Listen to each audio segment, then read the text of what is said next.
Hello, my name is Sheila. I heard about the great street food in Singapore and want to find where to eat it. Let me try this chatbot that allows me to ask questions about my destination. I am looking for a Hokkien mee stall near Bougies.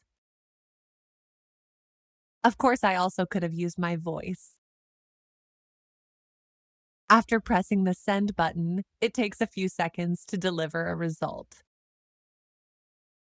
With the arrows, I can move between the results. And by clicking the button of the food court, I can see what other options are available to enjoy, in this case, at the Albert Center. Indeed, I could find out when this food court is closed for cleaning or maintenance.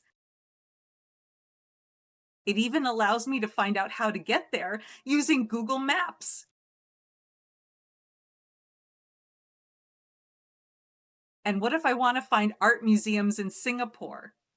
Just submit another message and then wait a few seconds for the response. This is how destination marketing organizations can bring their tourist assets to life. Not only museums, restaurants, and landmarks, but also transient events from their activity calendar, such as special markets, festivals, fairs, expositions, and more. And all of this 24 hours a day, 7 days a week, in multiple languages, and via your web and social media pages. Your business also deserves an AI chatbot designed with the AI Accelerator, a SaaS by DM to find AI